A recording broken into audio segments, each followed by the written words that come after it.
কোনো সাহাবীর চামড়া পুড়িয়ে দেওয়া হয়েছে, কোনো সাহাবীর জ্বলন্ত আগুনের মধ্যে শুইয়ে দেওয়া হয়েছে, কোনো সাহাবীকে পৈতৃক সম্পত্তি থেকে বঞ্চিত করা হয়েছে, কোনো সাহাবীকে ঘরের মধ্যে বন্দী করে রাখা হয়েছে, কোনো সাহাবীকে শুলদণ্ড দিয়ে হত্যা করা হয়েছে।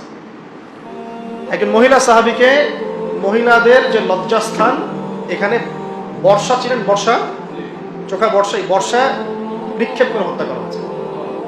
সে সাহাবীর নাম সুমাইয়া রাদিয়াল্লাহু আনহা। সুমাইয়া রাদিয়াল্লাহু আনহা। তাদের স্যাক্রিফাইসের সামনে আমাদের স্যাক্রিফাইসের কোনো দাম আছে? এই নির্যাতন চলতে থাকলো প্রায় ধরেন 6 থেকে 7 বছর। কত বছর? অমানবিক নির্যাতন। এর মধ্যে আরো 3 বছর তাদেরকে সমাজ থেকে বয়কট করে দেওয়া হয়। সমাজের কেউ তাদের সাথে মিশবে না, কথা বলবে না, ব্যবসা করবে না, বিয়ে শাদী করবে না, কিছু করবে না। মনে করেন আপনাদের এই কয়জন মানুষকে যদি সমাজ থেকে বয়কট করে দেওয়া হয়, বাড়িঘর থেকে সব উচ্ছেদ করে দেওয়া হয়েছে, তাহলে এখন কি করবেন? কিভাবে চলবেন? খাবেন কি? কোথায় থাকবেন? 3 দিনে আমরা অস্থির হয়ে যাবো। 3 দিনে হবে না? 3 দিন কেন, 3 ঘন্টায় অস্থির হয়ে যাবো। আর তাদেরকে এইভাবে বয়কট করে রাখা হয়েছে 3 বছর। কত বছর? এই 3 বছর তারা ছিলেন শিয়ারে আবু তালেব। আবু তালেব চাচা আবু তালেবের পাহাড় ছিল, ওই পাহাড়ের পাদদেশে তারা থাকতেন। এত ফ্লেক্সিবল ছিল না লাইফটা, তাঁবুর নিচে থাকতেন। ওই সময় তারা ব্যক্তিত্বের পরিচয় দিয়েছেন। কেউ কেউ খাবার দিয়ে যেত, উট চালিয়ে দিত যে উটটা খাবার নিয়ে যাক। হামজা রাদিয়াল্লাহু আনহু বলতেন এরকম অনুদানের খাবারের আমাদের দরকার নেই, খাবার খাই না, আল্লাহ যখন আমাদের ব্যবস্থা করবেন তখন আমরা।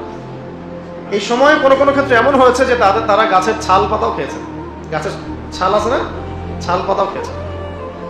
ওই সময় অনেক সাহাবী গর্ভবতী ছিলেন, সন্তান প্রসব হয়েছে, বাচ্চাকে দুধ দিতে পারছিলেন না। আপনারা কি অনুভব করতে পারছেন সিচুয়েশনটা কেমন ছিল? আমিও আসলে ব্যাখ্যা করতে পারছি না। তো এই অবস্থা ছিল 3 বছর। এরপরে আল্লাহ রাব্বুল আলামিনের পক্ষ থেকে সাহায্য আসলো, এই বয়কটটা উঠে যায় অলৌকিকভাবে। তাদের চুক্তিনামাটা আল্লাহ পাক পোকা দিয়ে খাইয়ে দিয়েছেন। কাবার মধ্যে লটকানো ছিল এটা। এই পুরো বিষয়গুলোর পিছনে কারা ছিল? আবু জাহেল, আবু লাহাব, উতবা, শাইবা, রাবিয়া, আশনাক বিন শারিক, এরকম কিছু নেতা। এই নেতারা কি নবীকে দেখে নাই? নবীর কোরআন তেলাওয়াত শোনে নাই? সাহাবীদেরকে দেখে নাই? নবী সাল্লাল্লাহু আলাইহি ওয়াসাল্লাম কি তাদেরকে দাওয়াত দেন নাই? তাদের কি দুনিয়াবী সম্পত্তির অভাব ছিল? তাদের কি রাজনৈতিক ক্ষমতার অভাব ছিল? নবীজি উল্টা বলেছিলেন, আপনারা যদি ইসলাম কবুল করেন শুধু আরব না, পুরো বিশ্বের শাসন করতে হবে, শাসন ভাগ পাবেন। পরবর্তীতে ইসলাম সারা বিশ্বে ছড়িয়ে পড়েছিল না? যে ওমর রাদিয়াল্লাহু আনহু প্রথম দিকে এক পর্যায়ে নবী সাল্লাল্লাহু আলাইহি ওয়াসাল্লামের বিরুদ্ধে চলে গিয়েছিলেন, তাই না? একটা বর্ণনা আছে না যে তাকে হত্যা করার জন্য খোলা তরবারি হাতে গিয়েছিলেন। ওই ওমর রাদিয়াল্লাহু আনহু যখন ইসলাম কবুল করলেন, আল্লাহ পাক তাকে খলিফা বানিয়ে দেন নাই? এটা নবীজি বুঝাচ্ছিলেন, আপনারা যদি ইসলাম গ্রহণ করেন, আমার চাচারা শুধু আরবের না, আজমের রাজত্ব করেন, শুধু লা ইলাহা ইল্লাল্লাহ সাক্ষী দেন, ব্যাস। তারা এটা কেন করলো না? কারণ এটা করলেই তাদের দুনিয়াবী স্বার্থ নষ্ট হয়ে যাবে। তাদের এই মূর্তি কেন্দ্রিক ব্যবসা, তাদের পলিটিক্যাল ক্ষমতা, নবীর আনুগত্য করতে হবে। হ্যাঁ, তখন সবাই ধনী গরিব সমান হয়ে যাবে, মানুষের কোনো ভেদাভেদ থাকবে না, ঠিক আছে? ওদের মন গড়া অর্থনীতি চলবে না, ওদের মন গড়া সংস্কৃতি চলবে না। এক কথায় কোরআন এবং সুন্নাহর সামনে আত্মসমর্পণ করতে হবে, ব্যাস। এই কারণেই তো তারা করলো না।